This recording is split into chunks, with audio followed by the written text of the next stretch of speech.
지난주는 우리가 분이엘의 사건을 봤습니다. 야곱이 이스라엘로 바뀌는 그 사건. 야곱이 밤새 에서를 만나기 전에 너무 두려웠는데 하나님과 살려달라고 씨름하는 그 철야기도, 분이엘의 기도를 받고요. 거기서 새로운 이름을 받고 너는 더 이상 야곱이 아니고 이스라엘이다. 그리고 환도뼈가 부러지는, 허벅지 관절이 부러지는 그 일을 통해서 야곱이 하나님을 새롭게 만나는 그런 밤에 대한 이야기를 들었습니다. 오늘은 그 이후, 분이엘의 밤을 지난 그 이후에 야곱, 어떤 중요한 사건도 중요하죠. 어떤 큰 사건이 일어나서 삶의 전환점이 생기는 이 터닝 포인트를 만나는 것도 중요하지만 더 중요한 것은 그 다음이죠. 그 사건 그 이후, 어떤 역사 일어난 그 다음에 내가 어떻게 살아가느냐. 오늘은 분이엘의 밤을 겪은 야곱의 그 이후의 삶에 아주 놀라운 변화에 대해서 이야기합니다. 가장 큰 변화는 에서와 드디어 화해했다는 거죠. 인생의 가장 큰, 가장 힘든 숙제를 드디어 해결했어요.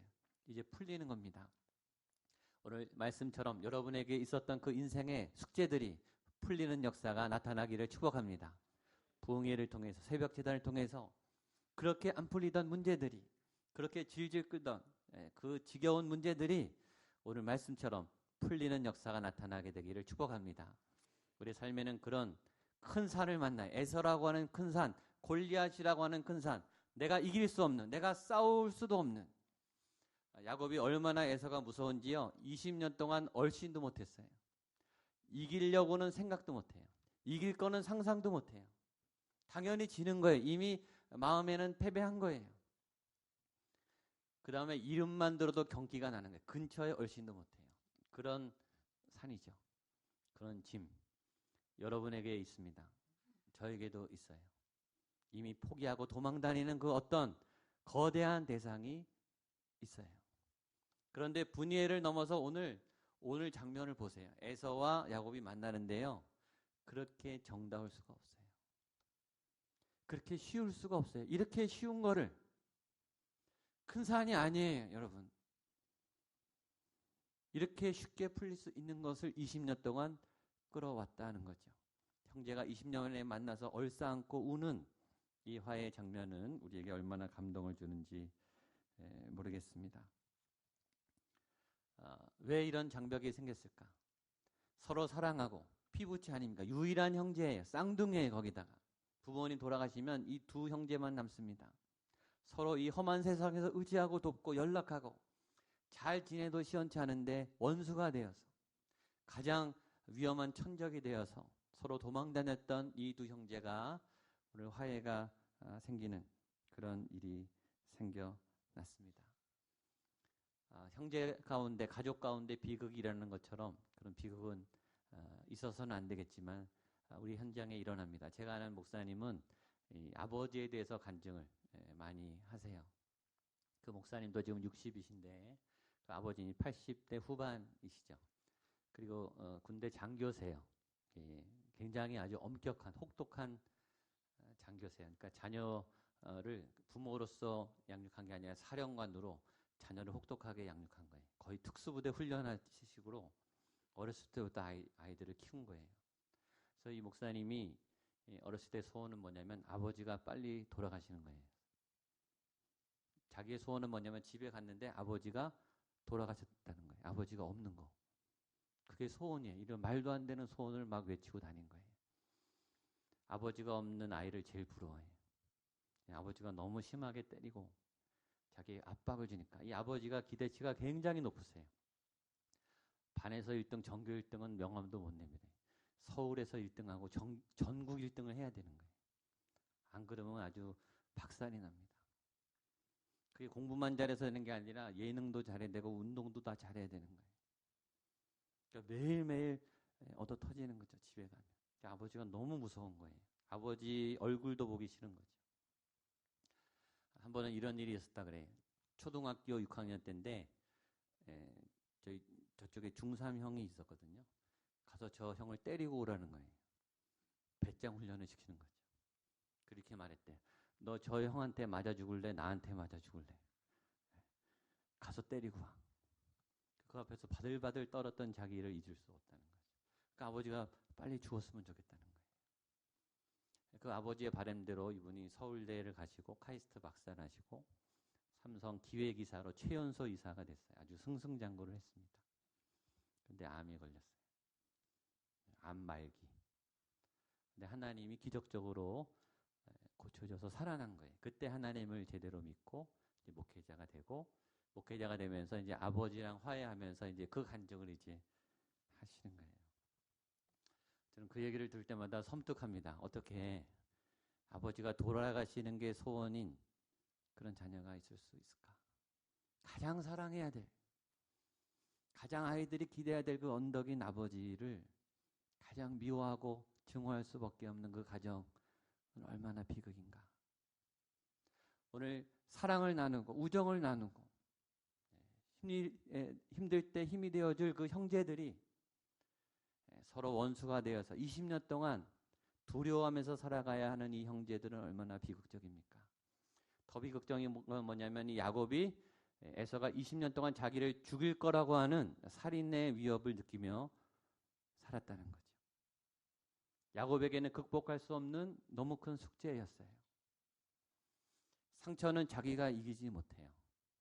이렇게 험난한 이 골리앗 같은 애국 같은 이 강대한 강적들은 사실 우리가 이길 수 없습니다. 그래서 계속 도망 다니는 거예요. 그런데 분이엘이라고 하는 하나님을 만나는, 그리고 허벅지 관절이 부러지는 인생의 그 절정 경험, 영적인 깊은 체험, 하나님 앞에 내 모든 의지가 무너지는, 그리고 완전히 새로워지는 그 경험이 우리를, 야곱을 새롭게 하듯이 우리를 새롭게 하는 거죠. 저는 이런 역사가 저와 여러분에게 나타나게 되기를 축복합니다. 그래서 그 오랜 고비와 숙제들이 시원하게 풀려나가는 그런 아름다운 열매가 이번 한 주간 일어날 줄로 믿습니다. 말씀을 주셨으니까 이번 주에 일어날 거예요. 이런 믿음으로 이루시기를 바랍니다. 오늘은 주제는 그 변화예요. 그러면 그 다음에 야곱은 어떻게 변했는가? 첫 번째 야곱이 어떻게 변했냐면 이제 에서를 만날 용기를 얻어요. 하나님을 만난 다음에 그 두려운 밤을 지난 다음에 그 강적 에서와 상대를 할, 직접 만날 그런 용기를 내고 준비를 합니다. 1절로 3절 같이 보겠습니다. 시작. 야곱이 눈을 들어보니 에서가 400명의 장정을 거느리고 오고 있는지라. 나누어 레아와 라헬과 두 여종에게 맡기고 여종들과 그들의 자식들은 앞에 두고 레아와 그의 자식들은 다음에 두고 라헬과 요셉은 뒤에 두고 자기는 그들 앞에서 나아가되 몸을 7번 땅에 굴하며 그의 형인 에서에게 가까이 가니. 저를 한번 따라하시죠. 하나님을 만나면 용기가 생깁니다. 하나님을 만나면 새 힘이 솟습니다. 아멘. 그래서 우리가 예배를 드려야 되는 거예요. 하나님을 만나야 되는 이유는 여기에 있어요. 처음에 라반의 집을 야곱이 떠났을 때 점점 가까이 갈 때 에서를 만날까 봐 너무 두려웠어요. 또 도망가려고 그래요. 그때 마하나임의 하나님이 군대로 나타나서 야곱아 괜찮아, 너 힘을 줄게, 할 수 있어, 용기를 내. 그래서 다시 일어났어요. 그리고 사절단을 보냈어요. 그런데 소식은요, 웬걸 400명이 지금 달려온다는 거예요. 겁이 덜컥 났어요. 그래서 때를 나눠서 또 도망가요. 그리고 분이엘의 밤을 지났어요. 하나님을 만났죠. 하나님과 이겼어요. 그 다음에 지금 본문입니다. 그래서 야곱이 눈을 들어보니 에서가 오고 있는지라. 에서와 정면 충돌해요. 여러분 인생에 문제가 한 번에 해결되면 얼마나 좋겠습니까? 한 번 해결 안 되고 하나님이 도와줘도 힘이 났다 무너졌다, 힘이 났다 무너졌다. 기도하면 될 것 같고 세상에 나가면 안 될 것 같고, 말씀을 보면 될 것 같고 현장에 나가면 안 될 것 같고, 이런 싸움이죠. 그때마다 하나님이 여러분에게 힘과 용기를 주게 되기를 축복합니다. 그런 걸 잘 보세요. 그러면 결국 에서의 문제가 아니라는 걸 알게 되죠. 에서의 문제가 아니라 야곱의 문제예요. 에서가 강해서가 아니에요. 야곱이 약해서죠. 그렇죠? 에서는 똑같이 있어요. 에서는 에서였어요. 근데 어떤 때는 에서를 만날 수 없었고 지금은 에서를 만나잖아요. 야곱의 문제예요. 싸움은, 두려움의 문제는 상대방의 문제가 아니에요. 상대가 강해서가 아니라 내가 약해서이죠. 초등학생은 중학생, 고등학생 싸울 엄두도 못 내죠. 그러나 해병대, 특공대들은 뭐 문제도 아니에요. 내가 해병대가 되면 되죠. 근데 문제는 갑자기 힘이 생기지 않는다는 거예요. 그게 문제죠. 갑자기 힘이 세지거나, 갑자기 키가 크거나, 갑자기 예뻐지거나, 갑자기 돈이 생겨서 기적이 일어나면 하겠는데, 힘이 생기면 해볼만 하겠는데 그런 일이 안 생긴다는 거예요. 그러면 어떻게 하겠습니까? 야곱처럼 하면 돼요. 내가 힘이 없으면 힘 있는 분 옆에 가면 돼요. 그 힘을 쓰면 돼요. 전 여러분이 그 하나님의 힘을 쓰게 되기를 축복합니다. 그게 분이엘이에요. 그게 지혜예요. 지금 야곱이 왜 에서를 당당히 만날 수 있는가? 지금 하나님을 옆에 꽉 붙잡고 있는 거예요. 고등학교 형보다 큰 아버지 손을 붙잡고 있는 아들은 무서울 게 없어요. 지금 여러분 하나님의 손을 붙잡고 계십니까? 두려움이 왔다는 것은 이 손이 힘이 약해졌다는 뜻이에요. 여러분의 믿음이 강해지면 돼요. 자, 야곱이 어떻게 용기를 냈나 한번 보십시오. 위치를 보세요. 위치. 우리가 읽었지만 1, 2, 3절을 보면 이렇게 했습니다. 여종과 자녀들, 12아들 중에 여종으로부터 낳은 아들을 맨 앞에 보냈어요. 그 다음에 좀 덜 사랑한 레아와 레아의 자녀들을 그 뒤에 배치했어요. 그리고 제일 사랑한 라헬과 요셉을 맨 뒤에 배치했어요. 그리고 3절을 보십시오. 이렇게 되어 있습니다. 3절은 자기는 그들 앞에서 나아가되, 야곱이 어디 있어요? 맨 앞에 간 거예요. 전에는 어떻게 했죠? 전에 맨 처음에 사절단 보냈어요. 일단 신하들 방패막이 삼고, 그 다음에 예물 10개를 시리즈로 맞고, 그 다음에 가족들 맞고, 자기는 맨 뒤에 있었거든요. 맨 뒤에. 야곱의 변화가 보이시죠? 맨 뒤에서 치사하게 있었던 야곱이 혼자 살겠다고 지금은 어디가 있어요? 맨 앞에 가 있는 거예요. 내가 다 맡겠다. 내가 책임지겠다. 내가 보호하겠다. 내가 직접 에서를 상대하겠다. 이 용기가 어디서 났는가? 분이엘 사건으로 났습니다. 이게 변화예요. 여러분 하나님을 만날 때 여러분의 포지션이, 위치가 변하게 되기를 축복합니다. 맨 뒤에가 아니라 맨 앞에. 다음 주부터 맨 뒤에 예배드리는 분들이 맨 앞에 나오게 되기를 바랍니다. 위치를 바꾸셔야 돼요. 앞으로 나오셔야 돼요. 두 번째 변화는 뭐냐면 에서와 진심의 화해가 일어나요. 드디어 꿈이 이루어집니다. 4절입니다. 시작. 에서가 달려와서 그를 맞이하여 안고 목을 어루맞추고 그와 입맞추고 서로 운이라. 오늘 설교 제목에 4개의 동사가 있습니다. 달려와서, 맞이하여, 입맞추고, 운이라. 이건 끝난 거예요. 이 이상 뭐가 더 필요합니까? 달려왔어요. 이건 너무 보고 싶었다는 뜻이죠. 가만히 있을 수 없어서 걸어온 게 아니라 달려오는 이 마음에 너무 기쁨이, 너무 만나고 싶은 마음이 막 벅차오르는 표현이에요. 여러분들이 교회에 달려오게 되기를 축복합니다. 하나님의 은혜 자리에 막 뛰어오세요. 좋은 소식은 가만히 있을 수가 없잖아요. 막 뛰어와서 전하고 싶은. 두 번째, 맞이하여, 수용해, 문을 활짝 연 거죠. 만나도 문을 서로 닫고 있으면 대화가 안 되잖아요. 마음만 서로 상해요. 하나님의 교회에 와서 문을 꼭 닫고 예배하면 하나님의 은혜는 들어가지 않아요. 맞이하여 활짝 연 거예요. 확 열어서 마음껏 들어와라. 하나님을 안아주시고 하나님 앞에 안기시고 마음과 영을 활짝 여는. 세 번째, 입맞추고. 이건 적극적인 애정 표현이죠. 만지고 쓰다듬고 껴안고 뽀뽀하고 너무 예쁘면, 너무 사랑스러우면 이렇게 하게 돼. 허그하고 떨어지기 싫고, 너무 사랑하는 사람은 떨어지기 싫죠. 네 번째, 운이라. 말을 할 수가 없어요. 여러분 너무 벅차오르는 감동은 말이 안 나와요. 말을 안 하는데 표정을 보면 다 알아요. 눈물이 막 흘러요. 하필 지난주에 우리 이산가족 상봉이 있었죠. 그 현장에 막 오버랩 되는 거예요. 몇십 년 만에 만난 아내, 부모님, 자녀. 말이 필요 없죠. 눈물이면 다 됩니다. 눈물 안에 그렇게 많은 메시지가 있는 거죠. 아마 에서와 야곱은 아마 그 눈물 속에 이런 메시지도 있었을 거예요. 우리가 그동안 왜 그랬을까? 이렇게 좋은데 우리가 왜 그랬을까? 그 20년의 시간을 우리가 왜 허비했을까? 진작 이렇게 만날 걸. 이렇게 좋은 내 동생을, 이렇게 좋은 내 형님을 내가 왜 그랬을까? 이런 후회와 탄식도 있었겠죠. 그리고 정중의 예를 표해서 가족들을 다 소개합니다. 아내를 소개하고 자녀들 인사드려라 이렇게 다 소개합니다. 이것이 두 번째 변화예요. 서로 맞이하고 화해가 일어납니다. 세 번째 분이엘을 함을 보낸 야곱의 변화는 재물에 대한 변화입니다. 돈에 대한 변화예요. 8절로 11절 말씀을 보겠습니다. 시작. 에서가 또 이르되 내가 만난 바 이 모든 때는 무슨 까닭이냐. 야곱이 이르되 내 주께 은혜를 입으려 함이니이다. 에서가 이르되 내 동생아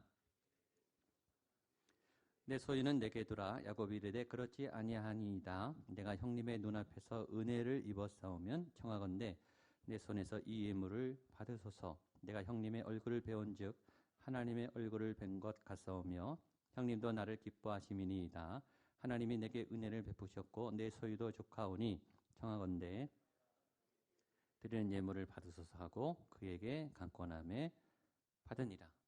그렇게 막 화해를 하고 울다가 정신을 차려서 에서가 물어보는 거예요. 근데 야곱아, 네가 보낸 이 물건들은 뭐냐? 이 가축들은 뭐냐? 야곱이 얘기했죠. 형님, 내가 너무 미안해서 선물로 드립니다. 제가 형님께 너무 큰 죄를 범해서 용서의 예물로 드립니다. 사실은 뇌물이죠. 뇌물성 예물이죠. 그런데 에서가요, 놀라운 얘기를 해요. 야곱아, 나 안 받는다. 너도 성공했지만 나도 성공해서 나도 많어. 이거 안 받아도 돼. 그러니까 이 고백은 에서의 이 야곱의 화해가 진짜인 것을 확인하는 거죠. 그렇죠? 진짜 마음으로 화해한 거예요. 지금 다 된 거예요. 더 이상 뭐가 필요 없는 거예요. 그렇게 그동안의 골이 다 풀린 거예요. 야곱은 수지 맞았죠. 그동안 이 모든 문제도 해결됐고 재정도 다시 얻은 거예요. 이제 필요 없다고 다시 줬는데 야곱이 어떻게 하냐면 야곱이 안 받아요. 야곱이 안 받고 다시 에서에게 줍니다. 예의상한 게 아니라 진짜 준 거예요. 여러분, 우리는 야곱을 알고 있어요. 야곱은 욕심이 많은 사람이에요. 욕심이 많은 사람들의 특징은 많은데 더 많이 갖고 싶어요. 많으면 나눠줄 듯한데 야곱은 아니에요. 야곱은요, 더 갖고 싶은 사람이에요. 야곱이요, 이삭의 아들입니다. 이삭은 전에가 공부했지만 거부라 그랬어요. 거부. 하나님의 입장에서 거부는 진짜 부자예요. 지금 대기업보다 더 부자예요. 고대 근동을 장악했던 어마어마한 재력가입니다. 이삭이. 거기 둘째 아들이에요. 그러니까 그 재산의 3분의 1은 야곱 거예요. 3분의 2가 형 거죠. 그러니까 그렇게 많은데도 이 야곱이 형 거를 뺏은 거예요. 평생 먹고 살 게 충분히 있는데도 모자라서 형 거 다 먹겠다 그러고 뺏은 거거든요. 그러니까 야곱이 이 재물이 많을수록 좋은 사람이에요. 근데 지금 어떻게 하는가? 재물을 포기해요. 그리고 기꺼이 주는 거죠. 이것이 야곱에게 있었던 큰 변화입니다. 에서를 만날 용기가 생기고 가족들을 보호해서 전면에 서고 진정한 화해가 있고 재물에 대해서 초월해지게 됐습니다. 왜 이랬는가? 야곱이 고백합니다. 10절에 보면 이렇게 있습니다. 중간에 야곱이 이르되 그렇지 아니하니이다.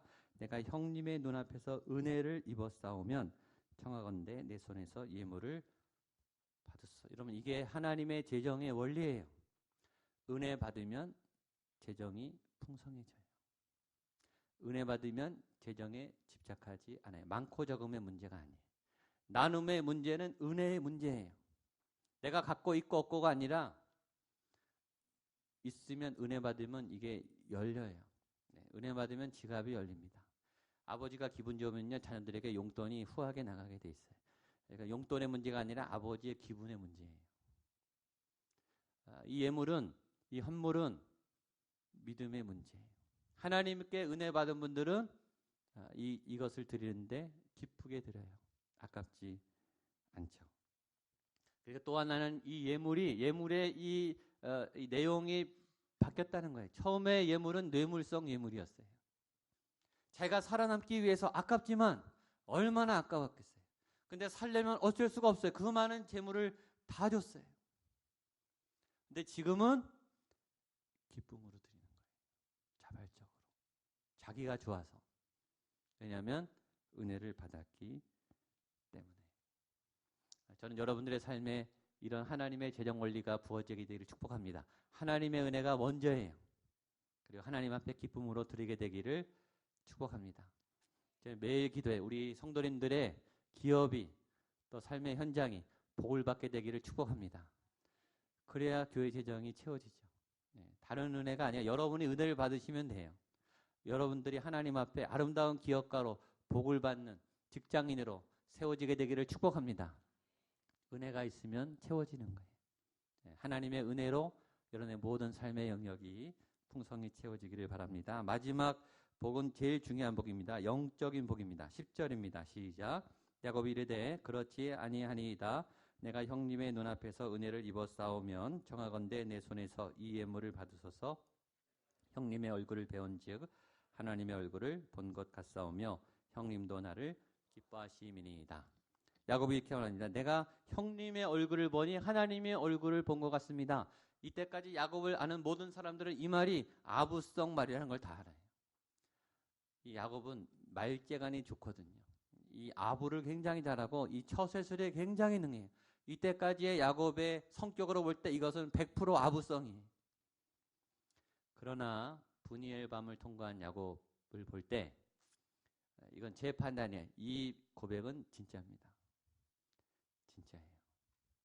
이거는 사탕발림의 말이 아니라 진짜예요. 왜냐하면 지금 죽다 살았거든요. 지금 에서를 눈뜨고 보는 거는요. 이건 기적이에요. 꿈도 못 꾼 일이에요. 이거는 하나님의 은혜예요. 그걸 야곱이 아는 거예요. 지금 이 현장에 이 에서와 함께 있고 얼굴을 보고 화해를 하는 재물을 다 초월하는 이런 깊은 진심의 화해를 할 수 있는 이 현장은 하나님이 역사하지 않으면 불가능하다는 걸 야곱이 지금 알고 있는 거예요. 분이엘이 하나님의 얼굴이라는 뜻이라 그랬어요. 하나님의 얼굴을 본 야곱이 지금 에서를 통해 하나님의 얼굴을 보고 있는 거예요. 여러분에게 이런 은혜가 있게 되기를 축복합니다. 그 사람과 어떤 영적인 은혜가 있으면 그 사람을 통해 하나님을 느끼게 돼요. 어떤 여러분에게 이런 추억이 많게 되기를 바랍니다. 제가 목양교회에 와서 많은 분들이 저를 보고 하나님의 은혜라 그랬어요. 제가 오게 된 그 과정이 누구도 예측 못했죠. 저도 마찬가지예요. 저도 목양교회에 오게 될 줄 몰랐어요. 하나님의 은혜예요. 그래서 오늘 차를 몰고 오다가 우리 목양교회 멀리서 보는데 막 이게 감동이 또 몰려오는 거예요. 여기 하나님이 인도해 준 자리구나. 우리 성도님들 보면서 하나님이 생각나는 거죠. 내가 이분들을 만난 건 하나님의 은혜구나. 여러분 서로에게 하나님의 은혜에 하나님의 얼굴을 보는 그런 은혜가 여러분에게 있게 되기를 축복합니다. 우리 목양교회 오는 모든 분들이 사람을 보는 게 아니라 하나님의 은혜를 보는 하나님의 얼굴을 보는 그런 역사가 나타날 줄로 믿습니다. 마지막 20절입니다. 마지막 보겠습니다. 시작. 거기에 제단을 쌓고 그 이름을 엘헬로의 이스라엘이라 불렀더라. 엘헬로의 이스라엘의 뜻은 하나님은 이스라엘의 하나님이시다. 이런 뜻입니다. 한번 따라하시죠. 하나님은 이스라엘의 하나님이시다. 하나님은 야곱의 하나님이시다. 한 번 더. 하나님은 나의 하나님이시다. 이제 에서는 무섭지 않아요. 그래서 정착하죠. 그 땅의 이름이 하나님이 나의 하나님입니다. 여러분이 정착한 그 자리가 하나님이 나의 하나님입니다. 이런 고백이 되는 복된 한 주간 사시게 되기를 축복합니다. 기도하겠습니다. 하나님 아버지, 분이엘의 그 위험한 그리고 절박한 산을 넘은 야곱에게 많은 변화가 있었습니다. 용기를 얻게 되었고 가족을 책임지게 되었고 재물에 대하여 열리게 되었고 특별히 모든 모습 속에서 하나님의 형상을 보는 하나님의 얼굴을 바라보는 영적 눈이 열렸습니다. 하나님 이런 은혜와 복이 우리 모든 성도님들 오늘 나의 삶에 이루어지게 하여 주시옵소서. 예수님의 이름으로 기도하옵나이다.